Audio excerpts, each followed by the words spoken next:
말씀은 하나님께 드리는 제사에 관한 말씀입니다. 요즘 우리에게 적용해 본다면 하나님께 드리는 예배에 관한 말씀이다라고 말씀드릴 수 있어요. 당시 이스라엘 백성들은 강한 외세에 시달리는 그런 상황 가운데 있었어요.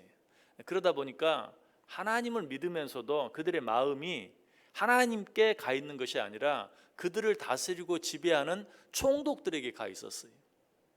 그래서 하나님의 눈치를 보며 살아야 되는데 하나님의 눈치를 보며 사는 게 아니라 총독들의 눈치를 보면서 살고 있었다라는 것이. 그러나 그렇다고 해서 그들이 하나님 믿는 것을, 하나님께 제사 드리는 것을 포기한 것은 아니었어요. 여전히 제사를 드리고 있었어요. 그러나 그 제사가 어때요? 형식적이에요. 왜? 마음이 콩밭에 있으니까. 하나님을 두려워하기보다 총독을 더 두려워하고 하나님의 마음을 생각하는 것이 아니라 총독의 마음을 생각하면서 드리는 제사, 그 제사가 형식적일 수밖에 없는 것이죠. 이런 이스라엘 백성들을 하나님께서 꾸짖습니다. 뭐라고? 6절 다시 보세요. 내 이름을 멸시하는 제사장들아, 나 만군의 여호와가 너희에게 이르기를 아들은 그 아버지를, 종은 그 주인을 공경하나니 내가 아버지일진데 나를 공경함이 어디 있느냐? 내가 주인일진데 나를 두려워함이 어디 있느냐? 하나 너희는 이르기를 우리가 어떻게 주의 이름을 멸시하였나이까 하는도다. 우리가 이미 생각해 보았죠. 하나님께서는 이스라엘 백성들을 항상 아들로 생각했어요. 여기서 물론 종으로 그렇게 표현한 것도 있는데 사실 여기서 말하는 종은 우리가 생각하는 그런 주종 관계에 있는 종이 아니.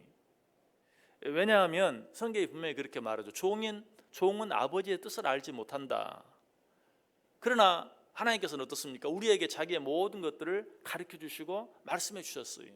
그러므로 그 주인의 뜻을 전혀 알지 못하는 종, 그런 주종 관계에서의 종을 말하는 게 아니. 또 성경은 뭐라고 말합니까? 내가 너희를 종으로 여기지 아니하고 친구로 여겼다라는 그런 표현도 나오죠. 그러므로 여기서 말하는 종은 그런 주종 관계의 종이 아니라 사실은 아들의 의미. 마태복음에 있는 것처럼 착하고 충성된 종아, 내가 너에게 더 많은 것으로 맡기겠다. 이건 뭡니까? 아버지가 아들에게 그렇게 하죠. 자기의 모든 것들을 다 맡기는 거예요. 내가 너를 아들로 여기기 때문에 내 것이 네 것이고 내 모든 것을 너에게 다 맡기겠다. 그런 충성스러운 종, 아들과 같은 그런 의미. 특별히 오늘 여기 본문에서 내가 너를 아들로 여겼다라는 것은 하나님께서 모세를 바로에게 보낼 때 너는 바로에게 가서 이렇게 말해라 라고 말하면서 이스라엘은 내 아들 내 장자라. 그러므로 그 아들로 내게 제사를 드리게 하라 라고 그렇게 말하라고 했죠. 이스라엘은 내 아들이다, 내 장자다 라고 그렇게 말하고 있는 모습을 보아요. 또 호세아 11장 1절에도 이스라엘이 어렸을 때 내가 사랑하여 내 아들을 애굽에서 불러냈거늘. 하나님께서는 이처럼 이스라엘 백성들을 아들처럼 여겼어요. 성경의 또 다른 표현들을 본다면 하나님께서는 이스라엘을 아내로 그렇게 표현하고 있는 부분들도 많이 있죠. 이사야 54장 5절에 이는 너를 지으신 이가 내 남편이시라. 그의 이름은 만군의 여호와시며 내 구속자는 이스라엘의 거룩한 이시라. 그는 온 땅의 하나님이라 일컬음을 받으실 것이라. 하나님이 당신을 남편으로 표현하면서 이스라엘 백성들을 아내로. 남편과 아내 하면 호세아서를 우리가 말하지 않을 수 없죠. 호세아 2장 16절 이하에도 여호와께서 이르시되 그날에 내가 나를 내 남편이라 일컫고 다시는 내 바알이라 일컫지 아니하리라.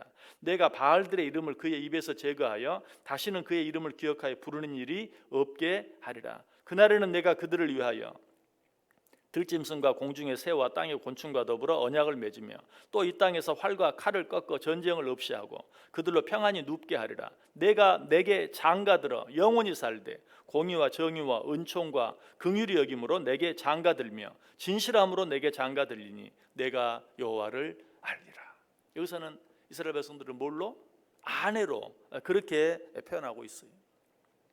또 성경의 다른 곳에서는 하나님께서 이스라엘 백성들을 무엇으로? 목자와 양의 관계로. 우리가 너무나 잘 아는 시편 23편 1절 여호와는 나의 목자시니 내가 부족함이 없으리로다. 시편 80편 1절도 요셉을 양떼같이 인도하시는 이스라엘의 목자여 귀를 기울이소서 이스라엘의 목자여. 이사야 63장 1절 백성이 옛적 모세의 때를 기억하여 이르되 백성과 양떼의 목자를 바다에서 올라오게 하시니가 이제 어디 계시냐. 양떼를 바다에서 올라오게 하시네. 이스라엘 백성들의 출애굽 과정을 다시 한번 이야기하는데 그들을 무엇으로? 양떼로 표현하고 있어요. 역시 호세아서 11장 4절도 내가 사람의 줄 곧 사랑의 줄로 그들을 이끌었고 그들에게 대하여 그 목에서 멍에를 벗기는 자 같이 되었으며 그들 앞에 먹을 것을 두었노라. 목자가 양을 어떻게 돌보는지 하는 것을 또 자세하게 이야기하고 있는 것을 보아요. 이처럼 하나님께서는 이스라엘을 아들로, 아내로, 양떼로 이렇게 표현하면서 그들을 돌보고 그들을 사랑했어요. 그런데 이스라엘 백성들은 어떻게 했다고요? 오히려 그 이름을 멸시했다. 공경하기는커녕 두려워하기는커녕 그 이름을 멸시했다. 구체적으로 어떻게 멸시했습니까? 7절에 그 방법이 나와 있죠. 너희가 더러운 떡을 나의 제단에 드리고도 말하기를 우리가 어떻게 주를 더럽게 하였나이까 하는도다. 이는 너희가 여호와의 식탁은 경멸히 여길 것이라 말하기 때문이라. 더러운 떡으로 제단에 드렸다.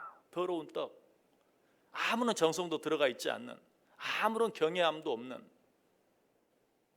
왜 그랬다고요? 그들의 마음이 총독들에게 가 있었어요. 총독들에게는 좋은 것을 드리면서 하나님께는 좋은 것으로 드리지 아니하고 오히려 총독에게 드리고 남은 걸로 더러운 떡으로 하나님께 드렸다라고 말하고 있어요. 아무런 준비 없이, 아무런 공경함 없이, 하나님을 경외하는 마음이 눈꼽만큼도 없이 하나님께 제사를 드리고 제물을 드리고 예물을 드렸다. 그것뿐만이 아니죠. 8절도 보세요. 만군의 여호와가 이르노라 너희가 눈먼 희생 제물을 바치는 것이 어찌 악하지 아니하며 저는 것 병든 것을 드리는 것이 어찌 악하지 아니하냐. 이제 그것을 너희 총독에게 드려보라. 그가 너를 기뻐하겠으며 너를 받아주겠느냐. 이번에는 좀 더 심하게 더러운 떡이 아니라 눈먼 것, 저는 것, 병든 것으로 드리지 않았느냐라고 좀 더 심하게 책망하고 있어요. 하나님께서는 어떻게? 아들처럼, 아버지로서 아들처럼, 남편으로서 아내처럼, 목자로서 양떼처럼 사랑하고 돌보고 아껴주었는데 너는 더러운 떡으로 눈먼 것으로 저는 것으로 병든 것으로 내게 드리느냐라고 말하고 있어요. 여러분, 이것은 그 드려지는 제물의 모습보다도 그 제물을 받으시는 하나님의 마음은 전혀 생각하지 아니하고 그저 자기들의 마음대로, 자기들의 생각대로, 자기들의 뜻대로 드린 것을 말하고 있어요. 하나님께서는 분명하게 말했어요. 내게 제물을 드릴 때는 어떻게 드리라. 신명기 15장 21절에 그러나 그 짐승이 흠이 있어서 절거나 눈이 멀었거나 무슨 흠이 있으면 내 하나님 여호와께 잡아 드리지 못할지니라. 하나님께서는 분명히 당신께 드리는 제물에 대해서 분명하게 명백하게 언급해 주었지만 하나님의 마음을 전혀 생각하지 않아요. 그냥 자기들의 마음대로, 좀 더 편하게 말하면 자기들의 형편대로만 생각하는 거예요. 하나님께서 뭐라고 말씀하셨는지는 생각하지 않아요. 레위기 22장 22절에 너희는 눈먼 것이나 상한 것이나 지체에 배임을 당한 것이나 종기 있는 것이나 습진이 있는 것이나 비루 먹은 것을 여호와께 드리지 말며 이런 것들은 제단 위의 화제물로 여호와께 드리지 말라. 하나님께서는 당신이 원하시는 것이 무엇인지를 분명하게 말했어요. 하나님의 마음을 눈꼽만큼이라도 생각했다면 그렇게 하지 못했을 터인데 하나님의 마음은 전혀 생각하지 아니했다. 하나님의 뜻은 전혀 아랑곳하지 않았다. 그저 자기들 편한 대로 하나님께 제물을 드렸다라는 것이. 자, 오늘 이 말씀 우리들이 하나님께 드리는 예배에 한번 적용하면 생각해 보세요. 우리가 하나님께 어떻게 예배 드리고 있는가? 특별히 요즘 현대의 예배는 정말 어떻게 하면 우리들이 기쁠까를 생각하는 그런 예배, 이제 이렇게 돼버렸어요. 그래서 성도들도 자기들이 원하지 않는 방식으로 예배하면 금방 왜 이렇게 하느냐? 누가 그것을 원하느냐? 성도들이 무엇을 원하는지, 성도들이 무엇을 기뻐하는지, 성도들이 어떻게 해야 편해하는지 이것만 생각이. 여러분, 이것은 무엇입니까? 내가 좋아하는 방식대로, 내가 편한 방식대로 하나님께 예배를 드리고 예물을 드리고 하는 것은 다 뭐예요? 눈먼 것, 저는 것, 병든 것, 더러운 떡이. 하나님은 분명히 말했어요. 이런 것들은 내게 드리지 못할지니라 라고 분명하게 말했어요. 우리가 하나님께 예배할 때는 오직 무엇을 생각해야 합니까? 하나님의 마음을 생각해야 돼. 하나님의 뜻을 생각해야 돼. 하나님이 뭘 원하는지를 생각해야 돼. 하나님이 어떻게 할 때 기뻐하시는지를 생각해야 돼. 그런 면에서 어쩌면 이 새벽 시간은 참 귀한 시간이에요. 우리가 그것을 알고 이 시간에 나올 수만 있다면, 하루에 남은 시간을 하나님께 드리는 것이 아니라 하루의 첫 시간을 하나님께 드리는 것이 가장 귀한 시간이에요. 우리는 하나님 앞에 시간을 드릴 때이든 물질을 드릴 때이든 정성을 드릴 때이든 무엇을 드릴 때이든 가장 귀한 것으로 첫 소산을 하나님께 드리는 그런 마음으로 하나님께 드릴 수 있어야 돼요. 그것도 우리가 생각할 때 단순히 내 정성만을 생각하는 게 아니에요. 하나님이 그것을 너희는 내게 무엇을 드리든지 첫 소산으로 내게 드리라 라고 말했기 때문에, 그것이 물질이든 그것이 시간이든 그것이 나의 정성이든 무엇이든 하나님의 마음을 생각하면서 하나님을 기쁘시게 해드리는 마음으로 하나님 앞에 나올 수 있어야 되고 하나님께 드릴 수 있어야 된다. 하나님께 드리는 예배는 하나님의 뜻에 따라 하나님의 마음을 위하여 하나님께서 우리에게 가르쳐 주신 방식대로 드리는 것이. 그러나 오늘 우리가 이 시간, 하루의 첫 시간에 하나님 앞에 나와 하나님께 예배했다 하는 것으로 끝나서는 안 돼요. 오늘 하루 우리의 모든 삶 자체도 하나님께 드리는 예배예요. 너희 몸을 거룩한 산 제사로 드리라.